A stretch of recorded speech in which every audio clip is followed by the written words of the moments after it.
everybody. Welcome to this NYSI chat. Today with me, I have Wai Yhann, who is a national squash player. Welcome, Wai Yhann. Hi, Leslie. Thanks for having me here today. Oh, you're welcome. I'm glad that we got a chance to catch up today. Wai Yhann, maybe you could just tell us how old you are and what level of studies you have completed. Yeah, so I'm 21 this year, and I just completed my extended IB. I did a 3-year extended IB program. Yeah, so I'm done with school for now, and maybe thinking about what to do next. Yeah. Tell us about your sport, when you started, and what has been a highlight for you. Yeah, so I've been playing squash for almost a decade now, but actually only got a bit more serious when I was 13 when I joined the national junior team. The main highlight for me would be for junior would be the 2018 British Junior Tournament, which was my final junior tournament. So I came in 7th in that, and ending off in such a high was a really good feeling. And other than that, the for senior tournaments would definitely have to be SEA Games, both in 2017 and 2019, where I achieved both a silver and bronze medal. Yeah. So after you joined SSP, what has been the biggest difference for you in the sports school structure and the environment? What have you noticed?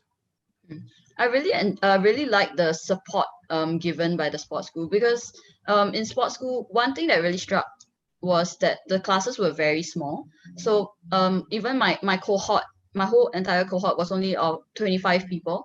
So whenever and our classes range from like 5 to 15 people. So we had a lot of one-on-one attention in that sense. And also because I took an extended program, which allowed me to travel a lot more. So I tend to miss a lot of classes, but our teachers would always do one-on-one makeup classes with us to make sure that we stay on track. So I really like that. And other than that, we also get a lot of support with NYSI, be it the SNC, the psychology side or the nutrition side. So it was very structured environment, which I think really helped me with my game. Going back to the extended IB, for those who may not be familiar with that, could you just share with us a little bit more about that? Okay, so IB is similar to A levels, where it's usually a 2-year program. But in the sports school, when for athletes who wish high performing athletes, they allow you to extend your IB to either 3 years or 4 years. So for me, actually, I would have preferred the 4-year program. But then they said I was too old. So yeah, that was quite sad. So in the end, I had to do the 3-year program. So what that meant was that when I first entered sports school in 2018, instead of taking up 6 subjects, I only took 3 subjects. So in a week, my classes, I would only have, let's say, about 6 to 7 lessons per week. So that gave me a lot more free time for training in the morning, be it squash or strength and conditioning. Yeah. Could you sketch out for us what a daily and a weekly schedule would look like for you? Yeah. So because I took the extended program, it allowed me to continue training like a full-time load, meaning both morning and evening training. So morning trainings were usually either strength and conditioning or physical work, mostly done in school. And then after this, I would hit for class, and sometimes it'll be a bit rushed. Like I'll be running up with a towel on my head, and but my teachers were really cool with that, so that was quite okay. And then after I'm done with school, I'll head down to Kallang, which is quite far, like an hour and a half. But yeah, and then for training, and then back to school, and then repeat. So that was done almost every day. Yeah. And what time would your training be in Kallang? Training was usually 6 to 8. Yeah, so by the time I reached, thankfully my dad would always send me back. So by the time I got back, it was about 9. Yeah, I did a bit of studying and then just hit for a bit. Yeah. What about your meals? How is that taken care of for you at sports school? Yeah, I really love the food there. Honestly, it's like buffet style, so you can just take as much as you want. And I'm quite a foodie, so it was like in Wonderland. And then so because I bought so breakfast, lunch, and actually dinner as well. They're all catered. But most of the time for me, it would just be breakfast and lunch in school, and then dinner would be either home cooked food or out because of training. So I guess one of the other advantages of being in sports school is also that you're surrounded by other high-performing youth athletes. One of the things that people are pressured or feel pressured to do is to graduate with your cohort, right? So for you to take an extended IB, that puts you on a different path, a very rare path. So how do you find the environment in a sports school with other athletes like yourself? Yeah, I think is a really great thing, because most of the time when you're performing at that high level, you can, it's easily to get lose motivation, like am I doing this enough, am I good enough, am I worthy enough, and then but having many more of your friends going through the same tough journey, that same challenges for you, and then like you can push and spur one another on. So it really motivates you to keep going, even when you feel that, like, it's time to whether like you when you lose trust in yourself.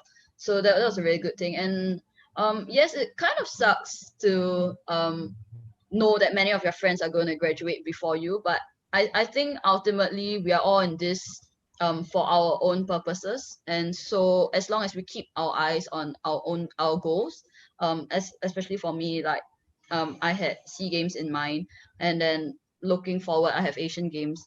So I wouldn't let all these little things kind of distract me from my main purpose. Yeah. So after your O levels, you decided to take some time off. You didn't take 1 year, you took 2 whole years off. I think you must be a very rare student athlete in Singapore to do that. Can you share with us why you did that and what you learned from that experience?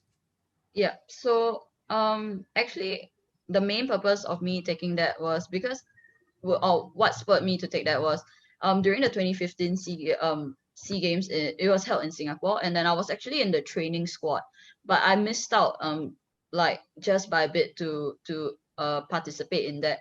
And then having seen the atmosphere of all our fellow Singaporeans cheering on our Singaporean athletes really sparked something in me to say, hey, I wanna be able to represent Singapore too. And I knew that at that time, because I was still young, I was the youngest person in the training squad, and I knew that I had a lot more potential, and I could potentially represent Singapore in the future. So it How was old just were you then nice. when I you were was 15? 16, so I just finished because it was my O level year as well, so I wasn't having much time for training. So right after that, because thankfully my parents are very supportive as well. They're both very sporty, so they suggested, my dad suggested, why don't you try to take 1 year off and see how that goes. And I mean, I enjoyed squash. I just finished my O levels, maybe like a little bit tired from studying, so I was like, okay, let's try that. And that year passed by really fast. It was quite, I really enjoyed it actually. I mean, other than feeling sore the next morning, but the training, the eating, sleeping, I had a lot of time to just do my own foam rolling, stretching. Didn't have to be pressed for time. Oh, have to go back to study, have to rush to do this. I really enjoyed that lifestyle. And so 2016 passed by, and I was like, hey, next year is actually SEA Games here. Why don't I just take 1 more year off to finish off that SEA Games, and then go back to school after that. So that's what I did. Yeah. So you kept on going. Yeah, I can talk. Well, Wai Yhann, thank you very much for taking the time to share your experience. I'm sure somebody who listens to this and hears about it will maybe inspired to take the same journey that you took. So thank you very much. Thank you, Leslie. Yeah, I'm sure that there are actually many youth athletes who dream of becoming the world champions. And I just want to say that I hope that don't be scared to be different. Really, if you want it, you have to work for it. Yeah. And on that note, thank you everybody for tuning in today, and we will see you next time. Thank you.